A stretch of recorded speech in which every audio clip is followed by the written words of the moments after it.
and welcome back to my channel, or welcome to my channel in the first place. Today we have a Sero X listener, and please check out the links in the description. Anyways, if you're in the live chat, be respectful, and let's go ahead and get into it. Babe, is that you? Sarah's voice called out from further in his apartment. You had just shut the door behind you, slipping off your shoes at the entrance. Yeah. It never failed to bring a smile to your face as he rounded the corner, coming to pick you up and spin you around. He gently placed you on your feet. A tender peck placed on your nose before he backed up. He always bragged to Kaminari about how he could kiss you all night long without worrying about his neck. The two of you were so close in height. I've got dinner cooking right now, good looking. He shot you a cheesy grin. Slender fingers found yours and intertwined, pulling your arms to swing between the two of you. You look like you had a long day. Why don't you find something to watch and sit back while I finish making food? He left you with a gentle kiss on your forehead. You scrolled through the movies and shows that were streaming while Sero kept trying to talk to you from the kitchen. Giving up, you picked the least boring looking show to act as background noise. Sarah's head poked out from the kitchen, pouting when he saw you. Get comfortable, it's not like the couch will eat you. He moped when you didn't move, abandoning whatever was simmering on the stove to drag your legs onto the couch cushions. You let him, figuring that he'd be satisfied with just that, but his wide grin should have told you otherwise. Sero rummaged around for a bit out of your sight before muttering something in success. While you gazed through the mundane show on the screen, he held the softest blanket he owned above his head. The blanket was unfurled, only for it to wrap around you securely. I'm gonna get sleepy if you tuck me in like that. The whine escaped you would have been embarrassing if you didn't already feel the soft pull of drowsiness overcoming you.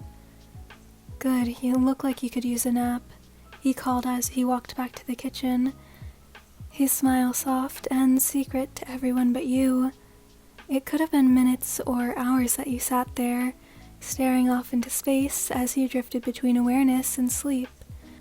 You swear you had only closed your eyes for a moment, but you opened your eyes to the coffee table set up with already plated food. Come on, Scooch, you have to sit up and eat, and there's no room for me when you lay down. You caught the teasing grin he wore, but the only response you could muster was a half-awake yawn. You ate in comfortable silence, the voices filtering through the television enough to fill the air between you. You were glad for it, sure that the only thing you'd be able to muster was barely conscious rambling. The food was good, but it sat warmly in your stomach, only tempting you to further pass out right where you sat. Sero grabbed the silverware from your hands. You didn't notice you were still holding them and softly pulled you to his shoulder. All the fight drained out of you. The combined warmth of the blanket, food, and Sero was overpowering. As you slipped into the recesses of your dream, you felt soft fingers pushing the hair out of your eyes and falling to rest on your back. You blinked the dream from your eyes, spotting the growing twilight outside the windows. Sleep still clung to you, urging you back into its hold, but Sarah's touch kept you grounded in the waking world. Come on, I got a bath ready for you. His voice was low, almost a whisper against your face. You let him pull you up, catching you as you tried to untangle yourself from the blanket. His hand stayed intertwined with yours as he led you to the bathroom, placing kisses upon your cheeks before motioning at the door. Don't fall asleep in there, love. I'll check on you in a bit, okay? You nodded, your hair brushing his lips as he kissed your hairline. The water was warm and it smelled wonderful. Sero must have been conned into buying the expensive oils and bath bombs from people that ambushed the two of you at the mall. But you couldn't find yourself to be upset when it smelled this good. The water felt like silk as you eased yourself in. The gentle scent stuck to your skin, not once becoming overbearing. The tension you had been carrying seemed to bleed into the water around you, leaving your body weightless. You were so busy enjoying the moment that you hadn't heard the knock at the door. The sight of Sero rolling up his sleeves was the thing that pulled you from your reprieve. With nimble movements, he grabbed a cup that had been set to the side of the tub. I was worried you fell asleep. His voice was muted, preventing it from echoing on the tile of the room. His lithe fingers tipped to your head back, letting water pour down the back of your neck and study your face. He repeated his movements, placing a kiss to your shoulder once he deemed your hair wet enough. His fingers scrubbed his shampoo through your hair, smelling of cedarwood and lavender. It was a unique experience, feeling his nails gently scratch at your scalp and catch in the tangles. With clean hands, he stopped the water from flowing into your eyes as he rinsed, following the water with his hand. The content hum rumbling from him set butterflies racing through your chest. He was so tender in the way he cared for you. Once the suds fell to the water, clear from your hair, he combed conditioner through your ends with his fingers. He took his time rinsing the conditioner from your hair, making sure the knots were untangled without pulling. You sat in the tub a little longer, and he sat on the edge with you. His hands never strayed far from your hair, content to touch even this part of you. The water slowly drained as he helped you from the slippery depth, wrapping you in towels once you were steady on your feet. With you seated on the lip of the tub, he meticulously dried your hair. When he deemed you ready, he swept you up into his arms, avoiding hitting your long limbs on the doorway with all the grace a pro hero should have. He didn't let your bare feet hit the cold floor.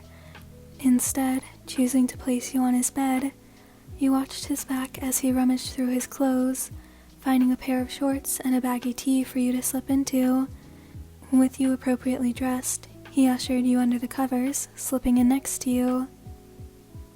"Thank you for taking care of me," you murmured into his collarbone as his arms cradled around your waist. "You work so hard, I wanted to take care of you." The smile could be heard in his voice, even if you couldn't see it. "But I don't work nearly as hard as you." You pulled back to look at him in the eye, feeling guilty for everything he had done for you tonight. You should have been the one doing that for him.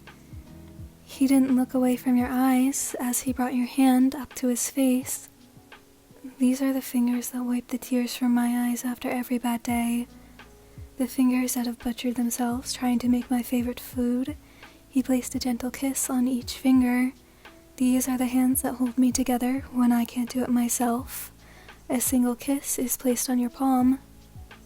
"The arms that hold me when we sleep next to each other. The arms that welcome me home every night." He chuckles when he kisses your forearm, and you can feel the vibration tickles against your skin. "The face that I dream about. The eyes that look for me in a crowd. The mouth that tells me how important I am when I don't feel it." He peppers your face in kisses, pulling a laugh from you too. "And the mind that worries about me every time I leave the house. And on top of everything else you have to do. That sounds like a lot of work to me." The kiss on your forehead lasts longer, as if he's trying to reach your thoughts. One hand tracing circles on your arm, while the other tugs you closer. "I work hard, but you do too. Don't hold yourself to the same standards as me. We're different people, and we deal with things differently. Just because I'm a hero doesn't mean my work is harder than yours. You're a hero to me, for being here for me like you are. Let me treat you in that way." You shudder in his arms, barely nodding against him. "So, hero, help me sleep soundly tonight." He grins, squishing you close to his chest like a teddy bear. "Way to kill the mood, Hanta." Your laugh is breathless as you try to gulp a breath in when his arms fall slack. "Come on, babe, you know I can't stay serious for that long. Gotta maintain my rep as that one hero with the big grin." He flashes his trademark smile. "I thought that was fat gum." You try and hide your smile as you ask, and he quickly pouts at you. "Oh, you're a brat, and you know what happens to brats." Wide eyes and shaking hands, you desperately try to pry from his grip. They get tickled. Even as you try and escape, you can't help hoping that every night ends up with you laying in bed, with his arms and laughter wrapped around you. Alright, so that's the end of this one. I hope you enjoyed. If you're in the live chat, say thank you to the moderators. Music link, fanfic link, Discord link, and thumbnail art link will all be in the description, as well as the author's Ko-Fi link. Please go support them, they're lovely.